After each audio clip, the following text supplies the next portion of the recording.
Ang espasyo ay tuyo ngunit maliwanag at puno ng sigla. Sa kabilang panig ng mundo, ang Great Zhao Royal Family ay puno ng berdeng sigla. 7 Herbs Hall. Ang subordinate na ito ay magalang na bumabati sa 7th Prince. Bago pa man umalis ang Little Prince upang makipagkita sa Saint, sinubukan ng lalaki sa tabi niya na magdagdag ng kanyang boses sa usapan. Ang humane monarch ay dimwited at immoral, na nagiging dahilan upang hindi makapamuhay ng maayos ang mga tao ng Great Zhao kundi parang sa impyerno. Tanging ang mabait at matalinong Little Prince lamang ang makakaprotekta sa bumagsak na bansang ito. Ngunit bigla, gusto niyang pumunta sa Godfall Land, isang mapanganib na lugar. Kung aalis siya, manganganib ang Great Zhao. Umaasa ako na mapipigilan siya ng Saint. Medyo malamig ang lalaki, halos kasing lamig ni Yipiang.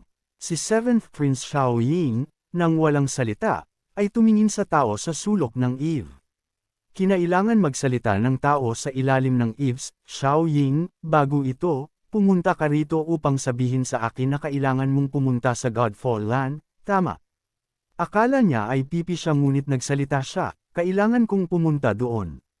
Ngunit bago ako pumunta, may isang bagay na hindi ko kayang pakawalan.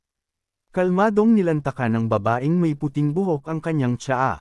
Hindi na matatag ang Great Zhao at ngayon ay nagpipilit ka pa ring pumunta sa Godfall Land. Maraming dapat pag-alalahanin. Ang taong nakikipag-usap sa 7th Prince ay ang Saint Wuan. Siguro libangan lang. Hindi ito inilagay ni Saint Wuan ngayon. Ano ang bagay na hindi mo kayang pakawalan? Ang tanong ay napakasimple na nanginginig si Ziying. Ang kinagagalawan ko ay ang Saint. Binuksan ng Saint ang kanyang mga mata at tiningnan ng may interes ang lalaking nagpapahamak sa kanya. Walang nagtanong ngunit sinabi pa rin niya, mabilis na umangat si Saint Yu at nakuha ang puso ng mga tao ng Great Zhao sa maikling panahon. Napakakaiba nito. Kung nasa Great Zia ako, baka kaya ko kang sugpuin. Ngunit kung wala ako rito, ang puso ng mga tao ng Great Zhao ay maaaring nasa panig mo lahat. Bagamat alam niya ang wakas, gusto pa rin ng Saint na sabihin niya mismo. Kaya, binunot ni Xiaoying ang kanyang espada mula sa kanyang tagiliran. Sa parehong oras, ang lalaki ay naging isang walang utang na loob na boses at sumagot, kaya papatayin ko ang Saint. Pagkatapos ay maaari kang pumunta sa Godfall Land. Hindi nagpakita ng anumang emosyon si Street Wuan at pinuri ng may peking tono, matalino. Ang mga marilag na bundok ay talagang isang perpektong lugar upang simulan ang isang laban. Nagsimulang ipakita ni Ziyang ang kanyang kasanayan sa labi, ikaw ang pinakamakapangyarihang batang henyo sa mundong ito. Palagi mong itinago ang iyong talento at lakas. Sa katunayan, nasa top ranks ka na. Kung ikaw, malalagay ka bago ang ika-15. Ngunit sa tingin mo ba ay kaya mo talaga akong patayin? Sinubukan ni Xiaoying ang kanyang makakaya upang hikayatin si Wuan, dahil lumitaw ka, ikaw ang imahe ng isang saint na naging iligtas sa mundo. Hindi ka pumapatay ng tao. Kung papatayin mo ako, ang imahe ng saint ay babagsak lamang. Anuman ang manalo o matalo, hindi ako matatalo. Tahimik na umupo si Wuan sa silya at kalmadong hinusgahan, namatay ang saint sa iyong mga kamay at ang imahe ng prince ng Great Zhao na nagligtas sa mundo ay babagsak din. Sumagot si XO Ying na hindi takot sa langit o sa lupa, hindi.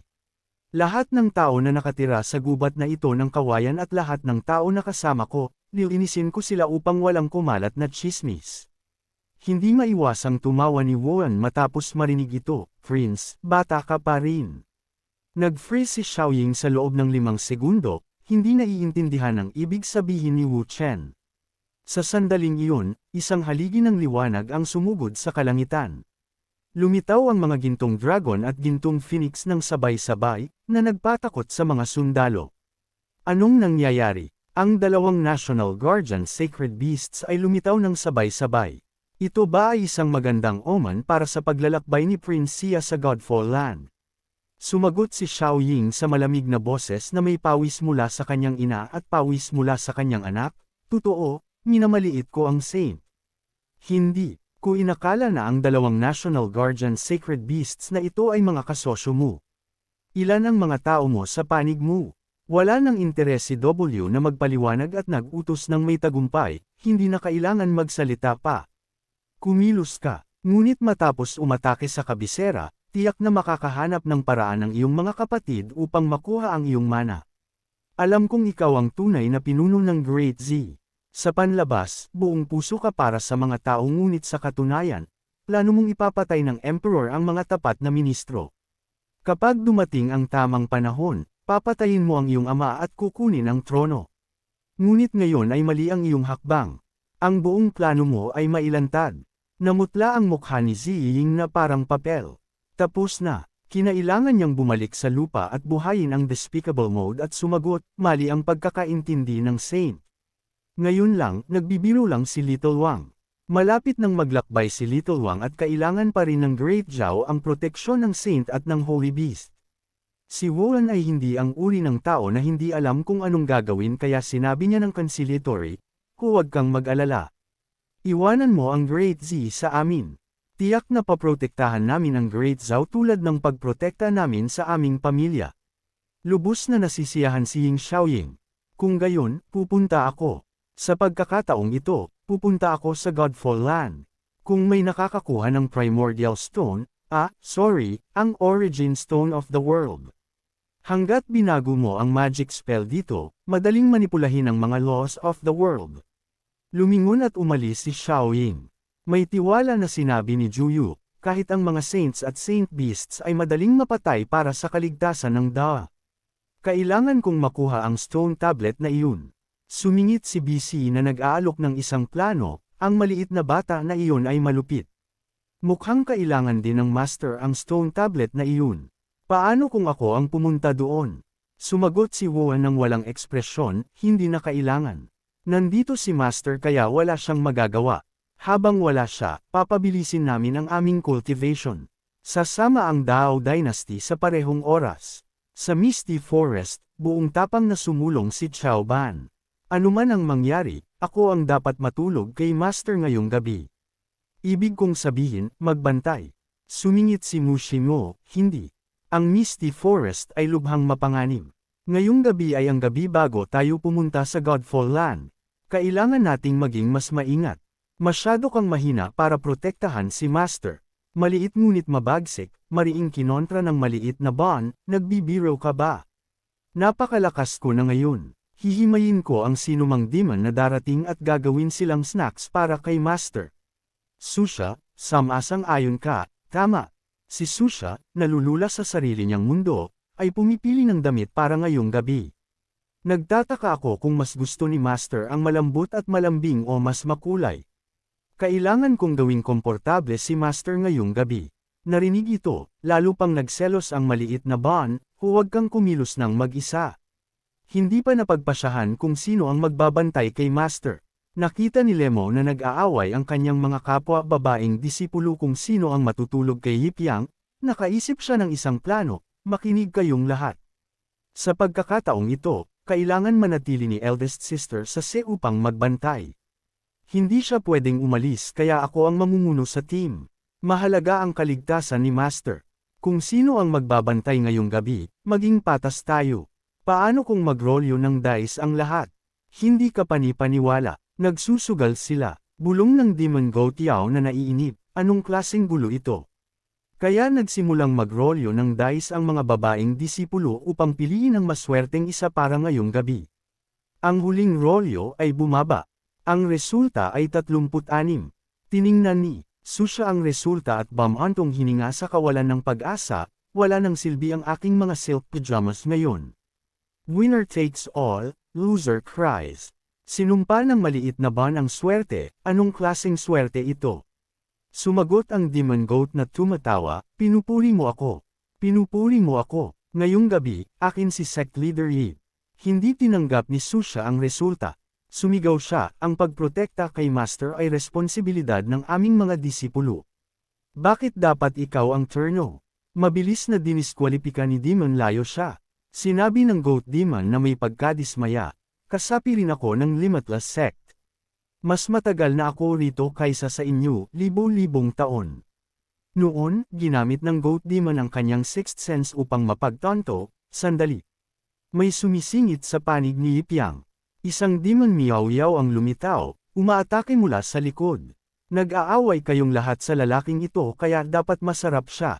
Masakit para sa maliit na Bon na makita ang cat demon na hinahawakan si Yipyang. Alisin mo ang iyong mga kamay sa kanya. Nasaktan si Susha nang makita si Luing na tinamaan at nabuwal sa lupa. Si Lokhing, tinamaan ng isang sleep spell, ay tulog na ngayon, walang pakialam sa anumang bagay. Mabilis na pinulot ng cat demon si Yip. Lumipat ang maliit na Bon sa assassin mode. Bibigyan kita ng 3 segundo para ilagay siya, kung hindi. Buong tapang na sumagot ang cat demon, hindi ko hahayaang may mang-agaw ng pagkain mula sa bibig ko.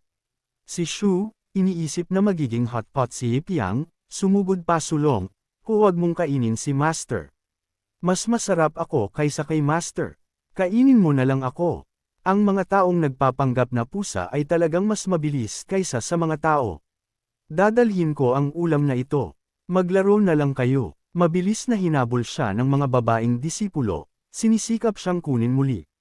Walang hiya, expletive. Papatayin kita. Bilasan nating habulin. Tanging ang goat demon lang ang nanatiling kalmado. Ang pagkain na pinili ng cat demon sa Misty Forest ay hindi kailanman naaga. Kaya sa biyaheng ito, mas malaki ang posibilidad na masaktan si Yipyang kaysa sa ligtas. 3 babae na lang ang natira sa Misty Forest, ang goat demon at si Lemo. Nakita ni Lemo na hindi pa rin gumagalaw si Lemo, nagtaka siya, pumunta na sila lahat para iligtas si sect leader Yip. Bakit ka pa rin nakatayo dyan? Mukhang wala kang gaanong pakialam sa master mo. Habang ginagamot si Lokhing, malamig na sumagot si Lemo, kailangan kong manatili rito at bantayan ka, ikaw na mapanganib na demon. Naglagay ng kahihiyan ang demon goat. Paano ako mapanganib? Kasapi rin ako ng limitless harem. May paraan ako para maibalik agad si sect leader Yipyang dito. Nagtanong si Lemo nang may pag-aalinlangan, anong paraan? Nagsuot ng mapanuksong tingin ang demon goat at ulong, tulungan mo akong tanggalin ang aking selyo at ililigtas ko si sect leader Yipyang at tutulungan kayong lahat. Ang Misty Forest na ito ay hindi lang mapanganib tulad ng ibang lugar. Maingat na pinagmasdan ni Layo ang demon sa harap niya. Nakita ito, nagpakita ng nagbabantang ekspresyon ng demon goat. Magpatuloy ka sa pag-aalinlangan at baka hinding-hindi na bumalik si sect leader Yip. Hindi madaling niloko si Lemore, hindi na kailangan. Tiyak na ibabalik ng aking mga kasamahan si Master. Nangutya ang demon na may nagbabantang tono, masyado kang inosente. Ang pagmamaliit sa gubat na ito ay may presyo. Sa panig ni Susha, nag-aalala na nagreklamo ang 2 disipulo, na wala na siya. Kalahating araw na kaming naghahanap at hindi pa rin siya mahanap sa kahit saan. Pinawi sila ni Susha, huwag kayong mag-alala. Ang inyong Shinyang martial ant rito ay ginagarantiyahan na magiging maayos ang inyong Shifu. Tiningnan ni Susha ang maliit na tart na may mga mata ng isang unang asawa. Agad na, nagliyab ang maliit na tart na parang isang hedgehog at mariing sumagot, ikaw na gold digger. Ako ang top Shinyang. Kung walang swerte si Shifu, ako ang iyong number 1 widow. Intindihin mo, niluluto na ang iyong Shifu sa kabilang panig. Nagmulat ng mata si Yipyang at nakita ang sarili na nakababad sa isang hot spring. Sa tingin ko, matagal akong natulog sa pagkakataong ito. Ilang oras siguro. Anong ito? Nasaan ako? Hindi si Yipyang ang tipo na masyadong mag-isip. Nagsimula siyang maglinis. Anong panabik na laro ang lalaruin natin? Habang papalabas na sana siya, isang boses ang dumating mula sa likod. Minamahal na panauhin, pakiusap, sumunod ka sa amin. Tandaan ang lahat ng hakbang at sundin ang mga utos. Sinabi ng cute na twin cat spirit, kung hindi, kakainin ka. Hindi ito ang tipo ko. Direktang sinabi ni Yipyang, 2 ba kayo o 1 lang? Nagulat ang cat spirit at sumagot ng nagpapanik, ikaw ang unang nakatuklas sa sikretong ito. Nagpa siya ang cat spirit na hindi na itago pa. Sa totoo lang, lahat ng libo-libong cat spirit sa gubat na ito ay iisang tao. Lahat kami ay mga avatars ng cat spirit na nagdala sa iyo rito. Ang bawat avatar ay may iba't ibang kakayahan, awtoridad, at antas. Sinabi ni Fatty Tiangan na lumitaw mula sa kung saan ng masaya, kung gayon, ang pagpapakasal sa kanya ay nangangahulugang pagpapakasal sa mahigit 1,000 asawa. Old son, itigil mo ang iyong mga kalokohang biro. Ang cat spirit ay ang tagapagtanggol ng goat concealing land. Ang pagpapakasal sa kanya ay nangangahulugan din ng pagkakaroon ng maraming awtoridad sa God Concealing Land, na pinakamalapit sa mga gods.